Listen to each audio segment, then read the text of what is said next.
Hello po mga kapatid, isang pinagpalang umaga na naman po sa inyong lahat at sa ating lahat mga kapatid. Sharing na naman po tayo ngayon ng salita ng ating Diyos, pero syempre kagaya ng ating ginagawa, uunahin natin ang ating Diyos. Lalapitan natin siya, hihingan ng tulong at gabay. Samahan niyo po ako, magsiyo po tayo. Ama sa langit, aming Diyos na mapagpala, aming Diyos na mapagmahal, aming Diyos na banal, maraming salamat na naman po ngayong umagang ito na kami po ay binigyan mo ng pagkakataon para makinig na naman, mag-aral, magbasa ng iyong salita, O Diyos. Ama, muli mo po kami samahan, turuan at gabayan, Lord God.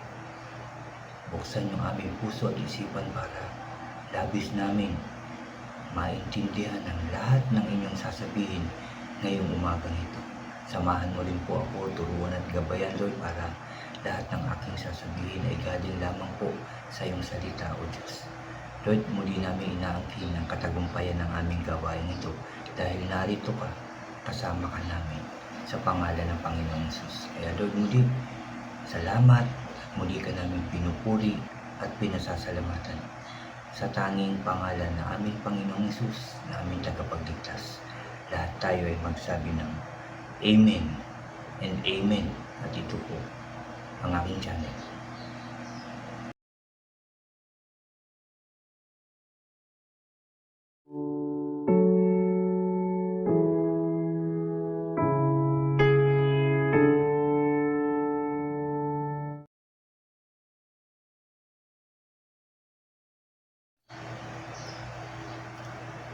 Hello po ulit mga kapatid, ulitin ko lang isang pinagpalang umaga po sa inyong lahat mga kapatid. Bago po ako mag-umpisa na ng aking sharing ngayong umagang ito, unahin ko lang po yung mga bago dyan sa aking channel na huwag niyo pong kalimutan na mag-subscribe.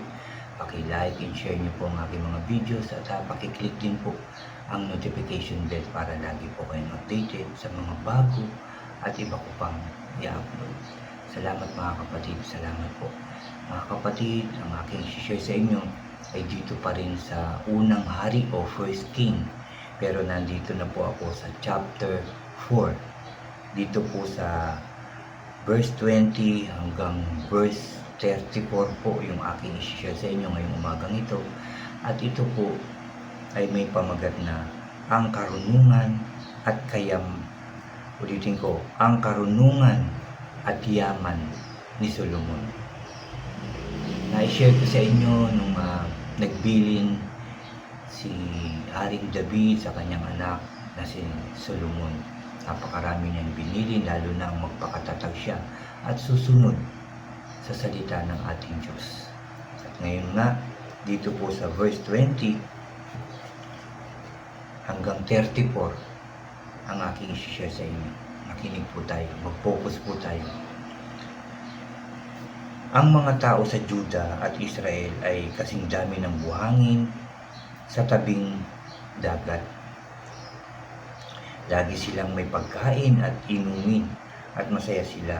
Naghari si Solomon sa lahat ng kaharian mula sa Euphrates River hanggang sa Philistia at sa border ng Egypt. Nagbabayad ng tax ang mga tao at nagpasakop kay Solomon ang buong buhay niya, no? Ulitin ko, at nagpasakop kay Solomon buong buhay niya. Sa isang araw, ganito karaming supply ng pagkain ang nauubos ni Solomon. 150 na kaban ng magandang klaseng harina, 300 kaban ng ordinaryong harina, 10 pinatabang baka, 20 na baka nga pinakain sa damuhan, 100 na tupa, bukod pa ang mga lalaking usa at mga usang gubat, maliliit na usa at mga pinatabang alagang manok. Sakop ni Solomon lahat ng lupain sa west ng Euphrates River mula Tipsa hanggang Gaza, pati lahat ng mga hari sa west ng Euphrates. Maayos ang ugnayan niya sa mga nakapalibot na bansa. Sa panahon ng paghahari niya, namuhay ng payapa ang Juda at Israel mula Dan hanggang Beersheba. Bawat pamilya may sariling ubasan at fig tree. Ganyan sila pinagpala ng ating Diyos. Ganyan sumunod ang mga tao. No? At nagpasakop kay Haring Solomon, kaya pinagpala sila ng Diyos. Mayroong 40,000 na kwadra si Solomon para sa mga kabayo ng chariots niya at 12,000 na sundalong nakakabayo. Kada buwan, isa sa 12 na official ang naka-assign na mag-supply ng pagkain kay King Solomon at sa lahat ng nasa palasyo. Sinisigurado nilang laging sapat ang dala nilang pagkain. Depende kung sinong naka-assign, sila rin ang nagdadala ng mga barley at dayami sa mga kabayo. Sa mga kabayong sinasakyan at mga kabayo na para sa chariot kung saan kailangan. No? May mga naka-assign. Ganun karami, tuloy-tuloy. Hindi maaring magkulang. Dapat laging sapat ang mga pangangailangan nila. Verse 29, binigyan ng Diyos si Solomon ng grabing talino at karunungan. At malawak, sabi rito, at malawak na kaalaman, walang nakakapantay sa talino niya sa lahat ng taga-is at lahat ng matatalino sa Egypt. Pinakamatalino siya sa lahat ng tao. Mas matalino kay Ethan na taga Ezra at kina Herman, Calco at Darda na mga anak ni Mahol. Naging kilala si Solomon sa lahat ng bansa sa paligid. Sabi rito, nakagawa siya ng 3,000 na kasabihan at 1,005 na kanta. Kaya niyang i-explain lahat ng klase ng mga puno at halaman mula sa malaking cedar ng Lebanon hanggang sa pinakamaliit na halamang tumutubo sa pader. Ang talino. Kaya niyang ding i-explain ang tungkol sa mga hayop, mga ibon, mga gumagapang na hayop at mga isda. Dumadayo ang mga tao mula sa lahat ng bansa para makinig sa karunungan ni Solomon. Sabi pa rito, pinadala sila ng mga hari ng iba't ibang bansa dahil nabalitaan nila ang tungkol sa talino niya. Salamat sa salita ng ating Diyos. Napakatalino ni Haring Solomon. Alam niya lahat, mga kapatid, tungkol sa mga hayop, mga isda, mga puno, ultimo yung mga tumutubo sa pader. Kaya niya yung i-explain, kaya niyang sabihin yan kung anong uri. Sabi nga, di ba, no? Grabing karunungan, talino ang binigay ng Diyos kay Solomon dahil ito ang hiningi niya.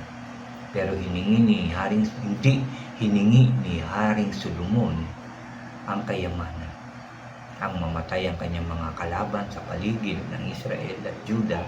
Hindi niya yan hiningi, pero naging payapa siya, wala siyang kalaban, pinagpala sa lahat ng klase ng pagkain, inumin, mga takuhan, sumusunod sa kanya lahat, nagpapasakop sa kanya lahat. At ang pagkain, narinig natin, napakaraming pagkain, napakaraming nakahain sigurado sa kanyang lamesa, mga kapatid, dahil ito sa pagpapala ng Diyos sa kanya.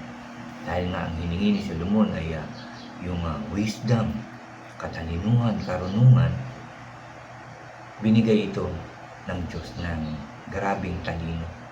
At yung mga hindi niya hiningi, ito ay pinagkaloob sa kanya ng ating Diyos. Yung mga kayamanan, pagkain, kapayapaan, kaayusan, lahat yan ay binigay ng Diyos sa kanya. Dito pinapakita, tinuturo, pinapaalala sa ating ng Diyos na kung tayo ay susunod sa kanya at hihingin natin yung wisdom, knowledge, understanding para sa lahat ng bagay, para lalong-lalo na mga kapatid, yung para malaman natin yung tama at mali. Pag yan ang hiningi natin at hindi natin hiningi yung kayamanan, no? Hindi natin hiningi na yung mga umaaway sa atin, mga kagalit natin, o may mga nagtatangka halimbawa sa ating buhay, hindi natin hininging mamatay sila. Ang Diyos na ang bahala ron. Basta manatili tayong tapat, sumusunod sa Diyos, umaasa sa Diyos. Pag yan ang ating nasa puso't isipan at laging hinihingi sa ating Diyos, hindi niya tayo pababayaan. Lahat ng ating pangangailangan sa buhay, ipagkakaloob, bibigay ng ating Diyos sa atin. Hindi lang sa atin, pati sa ating pamilya. Ganun kabuti ang ating Diyos. Kaya sabi nga, huwag tayong mag-iisip ng masama sa ating kapwa, ni gaganti sa masama nilang ginawa sa atin, o nasaktan man tayo, dahil ang paghihiganti ay para lang sa Diyos. Ang Diyos ang gaganti para sa mga taong tapat na umaasa sa Kanya, tapat na naglilingkod sa Kanya, tapat na sumusunod sa Kanyang mga utos at tuntunin. Hindi niya yan pababayaan. Kagaya ni Solomon, karunungan lang ang hiningi niya, pero grabing pagpapala pa ang idinagdag ng Diyos sa kanyang buhay, sa kanyang paghahari, mga kapatid. Kaya kung ganyan din ang hihingi natin, yung karunungan para malaman ang tama at mali, karunungan, yung may malinis na puso para magmahal, magpatawad, magpakumbaba, tumulong kahit na yung tayo pa mismo ang nangangailangan, pero kusang loob tayong tumutulong sa iba, hindi tayo pababayaan ng Diyos. Dahil ang Diyos ay mapagmahal, matulungin, maawain, mapagpala ang ating Diyos. At yung proteksyon hindi mawawala sa atin, pati sa ating mga mahal sa buhay. Ganyan kabuti ang ating Diyos. Lumapit lang tayo, magtiwala at umasa sa Kanya. Maririnig niya yung ating panalangin. Lalo na mga kapatid, siyempre, sa pananalangin, natutunan ko rin na uunahin natin na magpuri, magpasalamat sa ating Diyos. Pangalawa, yung humingi ng kapatawaran sa lahat ng ating mga kasalanan. Kasi kung tayo yung patuloy na namumuhay sa kasalanan, sa pagkakamali, sa karumihan, sarado yung panalangin natin, hindi makakaabot sa ating Diyos, dahil nga nababarahan, natatakpan ng kasalanan ito. Pero kung magpupuri tayo, aawit, magpapasalamat sa Diyos at hihingi ng tawad na nanggagaling sa puso, mawawala yung nakablock, yung nakaharap, mawawala yan. Maririnig ng Diyos yung ating panalangin. Kaya yun ang aalisin natin, yung kasalanan, karumihan, tanggalin natin yan sa ating buhay. Kahit sa isipan natin, alisin natin yan, para ang lahat ng ating panalangin, dasal, hinihingi ay makarating sa Diyos. Siyempre, sa pangalan ng ating Panginoong Hesus, huwag natin yan kakalimutan na when we pray, yun nga yung unahing purihin ang ating Diyos, pasalamatan, humingi ng tawad, at hingi na natin ang lahat. Dahil nakahingi na tayo ng tawad, nakapagpuri tayo, wala na nakaharap. At siguradong maririnig na ng Diyos ang ating panalangin, at sasabihin ito ng ating Panginoong Hesus kung babanggitin natin na ang lahat ng ating pinanalangin sa pangalan ng Panginoong Hesus ay maririnig at ipagkakaloob ng Diyos. Tiyak tayo na makakarating nga sa Diyos ang ating dasal, ang ating panalangin, ang ating mga hinihingi, ang ating mga dinudulog, ang ating mga sinusumbong sa ating Diyos. Makakarating yan. Tandaan po natin yan. Ganun po tayo dapat manalangin. Na po, ulitin ko lang mga kapatid, magpupuri, magpapasalamat sa Diyos, aawit ka. Pangalawa, yung hihingi ng kapatawaran, at dapat hindi nabalikan ng mga kasalanan. Pangatlo, sa pangalan ng Panginoong Hesus, para walang hadlang, para walang sagabal, para walang nakaharang sa paghingi natin ng tulong sa ating Diyos, sa pananalangin natin. sure, tiyak na makakarating ang ating dasal sa ating Diyos. Yan po ang tinuturo sa atin ngayong umagang ito, na magtiwala, sumunod sa ating Diyos at laging hihingi ng wisdom and knowledge and understanding sa ating Diyos. Pag gising pa lang sa umaga, purihin na natin siya, pasalamatan na natin siya, humingi na kagad ng kapatawaran at hingin natin ang wisdom, knowledge and understanding kaagad sa Diyos. At pwede na kayong humiling at ipagpasalamat ito na ipinagkaloob na ng Diyos yung ating hiniling sa pangalan ng ating Panginoong Hesus. Tiyak po yan mga kapatid na makakarating ang ating panalangin sa Diyos. Sinabi ko rin kanina na dapat hindi na natin babalikan ang lahat ng kasalanang nagawa natin. Hingin natin ang tulong yan sa Diyos. Lord, tulungan mo ako, gabayan mo po ako, proteksyonan mo po ako sa masama. I pray wag ako makagawa ng kasalanan, Lord. Tulungan mo po ako. Tutulungan tayo ng Diyos. Poproteksyonan tayo ng Diyos. Iingatan tayo ng ating Diyos. Dahil mabuti, tapat ang ating Diyos. Salamat sa salita ng Diyos na ating narinig na naman ngayong umagang ito. I pray marami na naman tayong natutunan. I pray sa buhay natin ito, and I pray na lahat ito ay i-share natin hindi lang sa ating mga mahal sa buhay, kundi sa lahat ng tao. Tayo po ay muling mananalangin. Ilalapit natin sa ating Diyos yung mga gusto yung sabihin. Kagaya ng sabi ko kanina, purihin natin siya, hihingi ng tawad, at magpapasalamat na dahil tinugon ng ating Panginoon ng Diyos ang ating dasal sa pangalan ng ating Panginoong Hesus. Let us pray. Hallelujah. Ama sa langit, aming Diyos na makapangyarihan sa lahat, aming Diyos na banal, aming Diyos na mapagmahal, aming Diyos na mapagpatawad, aming Diyos na mapagpala, muli ka namin pinupuri sa iyong kabutihan, sa iyong kadakilahan. Muli ka namin pinasasalamatan sa iyong pagmamahal sa aming lahat. Ama, narito po kami, nagpapakumbaba, galing sa aming mga puso. Humihingi kami ng kapatawaran sa lahat ng aming kasalanang nagawa, simula nang kami ipanganak hanggang ngayon, Lord God.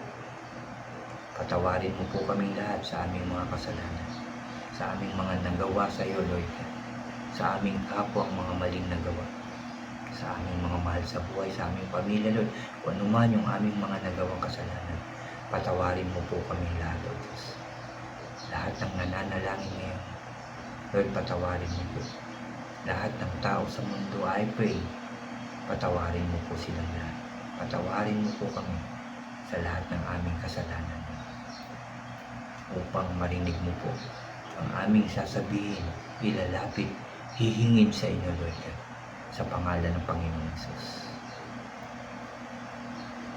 Lord, maraming salamat dahil naniniwala po ako na narinig mo po ang aming panalangin ito. Narinig mo po yung aming paghingi ng tawad, at naniniwala po ako na kami po ay pinatawad mo na sa aming kasalanan. And I pray, Lord, na hindi na kami makagawa pa ng kasalanan habang kami nabubuhay, Lord. Samahan mo po kami, proteksyonan mo po kami, ingatan mo po kami, ilayo mo po kami sa gawa ng kaaway, ilayo mo po kami sa masama, Lord. Sa pangalan ng Panginoong Hesus. Sa pangalan ng Panginoong Hesus. Ama, lumalapit po kami para humingi una ng kalakasan sa aming katawan, wisdom and knowledge, Lord God, para magawa namin ang mga dapat namin gawin at ang mga bagay na pinagagawa mo po sa amin. Lalong-lalo na ang malaman namin ang tama at mali upang makapamahala kami ng maayos sa aming pamilya, sa aming trabaho, sa schools, at sa ministry na pinagkatiwala mo po sa amin. Salamat po. Lord, pagpalain mo po ang lahat ng tao.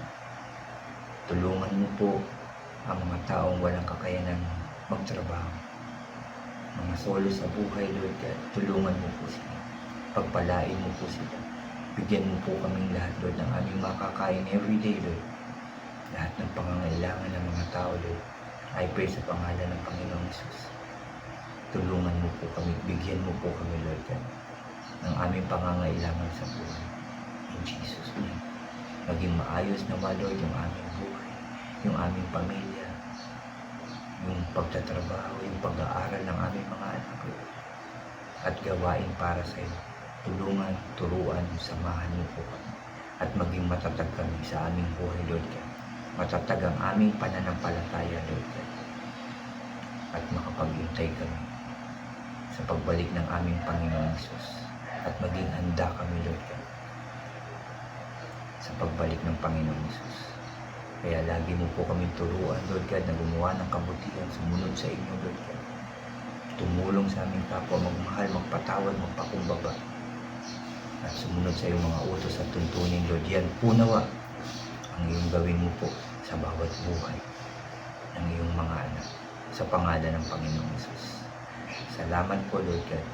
Salamat din sa mga gawain namin para sa iyo, Lord, na lagi mo pong pinagtatagumpay. Salamat po. Salamat po. Salamat po sa lahat, Lord, for all the blessings, guidance and protection at pagpapagaling mo po sa lahat ng may sakit at karamdaman upang mas maging maayos ang kanilang buhay. Upang, Lord God, magkaroon pa sila ng oras na makapagbalik loob sa iyo, makahingi ng tawad at makapaglingkod sa iyo sa pangalan ng Panginoong Jesus.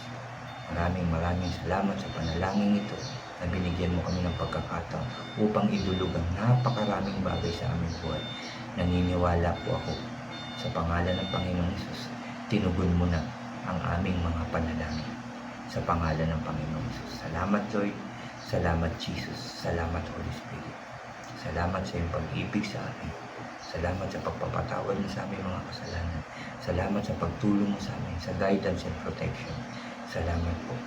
Salamat po. Salamat po.